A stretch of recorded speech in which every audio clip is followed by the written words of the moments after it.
Sir, യാഗം, യജ്ഞം ഈ സങ്കല്പങ്ങൾക്ക് ഭാരതത്തിൻ്റെ ഒരു സാംസ്കാരിക രംഗത്ത് പല തലങ്ങളിൽ പ്രസക്തിയുണ്ട്. യാഗത്തിന് തികച്ചും വൈയക്തികമായ, യജ്ഞത്തിന് വൈയക്തികമായ ഒരു തലമുണ്ട്, ഒരു സാമൂഹ്യ തലവുമുണ്ട്. ഈ യജ്ഞ സംസ്കാരം അതിനെ ഒന്ന് പരാമർശിച്ചുകൊണ്ട് വിശ്വാമിത്രൻ ചെയ്ത യാഗരക്ഷയിലേക്ക്. വിശ്വാമിത്രൻ ഇവരെ കൂട്ടിക്കൊണ്ടുപോകുന്നതിൻ്റെ പ്രധാനപ്പെട്ട ലക്ഷ്യം രാജാക്കന്മാർക്ക് രാജധർമ്മത്തെ ഉപദേശിച്ചു കൊടുക്കേണ്ട ബാധ്യത സ്വാമിജി പറഞ്ഞ ഋഷിമാർക്കുണ്ട്. അത് ഉപദേശിച്ചു കൊടുക്കുക അവരുടെ കടമയാണ്. ഇപ്പോൾ രാജ്യത്ത് നടക്കേണ്ട യജ്ഞങ്ങളെ സമ്പൂർണമായിട്ടും നിയന്ത്രിച്ച് ഉപയോഗപ്രദമാക്കാൻ രാമലക്ഷ്മണന്മാരെ പഠിപ്പിക്കേണ്ട ഒരു ബാധ്യത വിശ്വത്തിൻ്റെ മിത്രമായ ഋഷിക്കുണ്ട്.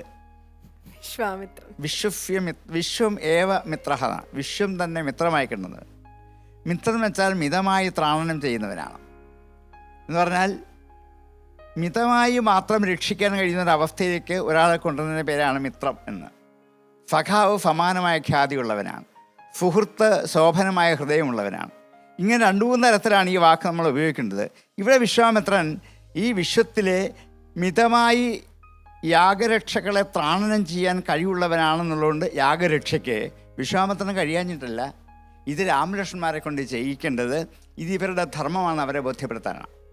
രാമനെ കൊണ്ട് ഇത് ചെയ്യിക്കാം. വിശ്വാമിത്രൻ വേണമെങ്കിൽ അവരെ കീഴ്പ്പെടുത്താവുന്നേ ഉള്ളൂ, അതിനുള്ള കഴിവ് വിശ്വാമിത്രനുണ്ട്. പക്ഷെങ്കിൽ ഇത് രാമലക്ഷ്മണന്മാരെ കൊണ്ട് ചെയ്യിക്കുന്ന രാമന് ഇനിയും വരാൻ പോകുന്ന രാജ്യാധിപത്യത്തിൻ്റെ ഒരു അടിത്തൂണായി നിൽക്കേണ്ട രാമന് രാജധർമ്മങ്ങളിൽ പ്രധാനപ്പെട്ട പാഠങ്ങൾ ഉപദേശിച്ചു കൊടുക്കാൻ കൊണ്ടുപോകുന്നു എന്നുള്ളത് വിഷയമാണ്.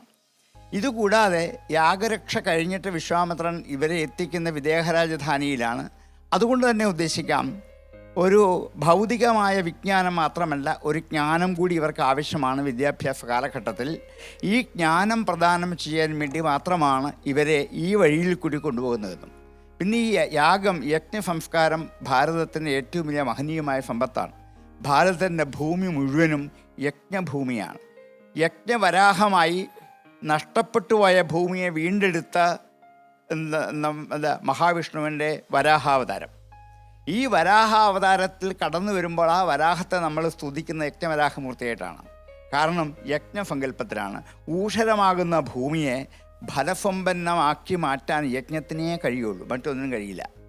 അതുകൊണ്ട് ഭൂമിയുടെ ഫലഭൂയിഷ്ടമായ സമ്പത്ത്, വിഭവങ്ങളെ ഉണ്ടാക്കിയെടുക്കാൻ യജ്ഞത്തിന് മാത്രമേ കഴിയൂ എന്ന് അന്നു മുതലേ മഹാവിഷ്ണു മുതൽ ഓരോരോ ഋഷിമാരും ദേവന്മാരും അവതാരങ്ങളും നമ്മെ ബോധ്യപ്പെടുത്തിയിട്ടുണ്ട്. അത് നമ്മൾ അറിഞ്ഞിട്ട് ഈ യജ്ഞത്തെ സംരക്ഷിക്കൽ നമ്മുടെ ഏറ്റവും വലിയ സംസ്കാരമാണ്. എങ്കിൽ മാത്രമേ ഭാരതം വിളഭൂമിയായിട്ട് മാറാൻ കഴിയുള്ളൂ.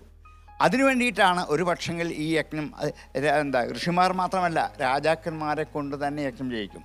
രാജാക്കന്മാരുടെ ഒരു കടമയാണ്. രാജ്യം സ്വീകരിച്ച് അശ്വമേധം ചെയ്യണം, രാജസൂയം ചെയ്യണം. നിർബന്ധമാണ് ഇത് രണ്ടും രാജാക്കന്മാർക്ക്. കാരണം രാജാക്കന്മാരുടെ അധീനതയിൽ, അവരുടെ രക്ഷയിലാണ് ഇവിടെ യജ്ഞം നടക്കേണ്ടത്.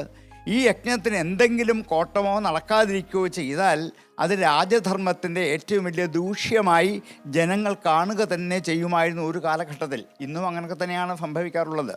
എവിടെയാണോ ഭരണാധിപന്മാരുടെ ദൂഷ്യത നിലനിൽക്കുന്നത്, അത് രാജ്യത്തെ കൃഷിയെയും വിഭവത്തെയും സമ്പത്തെയും നന്നായി ബാധിക്കും. ഒരു മാവ് പൂക്കാത്തതിൻ്റെ കാരണം പോലും രാജഭരണത്തിൻ്റെ കോട്ടമാണെന്ന് കണ്ടുപിടിക്കാൻ പറ്റിയ ശക്തിയുള്ള ഋഷിമാരാണ് ഇവിടെ ഉണ്ടായിരുന്നത്. അത് നമുക്ക് അവിടെ ദുഷ്യന്തൻ്റെ ആ കഥയിൽ കൂടി പോയാൽ തന്നെ അറിയാം. കാരണം ഇവിടുത്തെ യജ്ഞങ്ങൾ ഭംഗിയായിട്ട് നടക്കുന്നോ, ആശ്രമങ്ങൾ നന്നായി പോകുന്നോ എന്നറിയാൻ വേണ്ടി ധർമാധികാരികളെപ്പോലും നിയോഗിച്ചിരുന്നു രാജാക്കന്മാർ. എന്നല്ല, ഋഷിമാരിൽ നിന്ന് കരം പിരിച്ചിരുന്നു. 6 കരം. എന്താണ് കരം? തപസ്സിൻ്റെ ഫലം.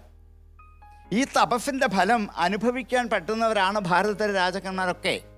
അതുകൊണ്ടാണ് ഇവിടെ എന്തെങ്കിലും അതിവൃഷ്ടി ഉണ്ടായാൽ, അനാവൃഷ്ടി ഉണ്ടായാൽ, കൃഷി നന്നാകുന്നില്ലെങ്കിൽ ഇതിനൊക്കെ കാരണം ഭരണാധിപൻ്റെ ഭരണത്തിൻ്റെ അധർമ്മമാണ് എന്ന് തിരിച്ചറിയാൻ പറ്റുന്ന ഒരു യജ്ഞ സംസ്കാരം ഭാരതത്തിൽ ഉണ്ടായിരുന്നു. അതിന്ന് നഷ്ടപ്പെട്ടു പോയിട്ടുണ്ട്. യജ്ഞവുമില്ല, സംസ്കാരവുമില്ല. യജ്ഞം പോയെങ്കിലും സംസ്കാരം നിലനിർത്തേണ്ട ബാധ്യത ഭാരതീയ ഭരണാധിപന്മാർക്ക് എന്നുമുണ്ട്. അതുകൊണ്ട് ഞങ്ങൾ ഭരിക്കുന്നത് ഭാരതത്തിലെ ജനങ്ങളെ മാത്രമല്ല, ഭാരതമെന്ന യജ്ഞഭൂമിയാണ്.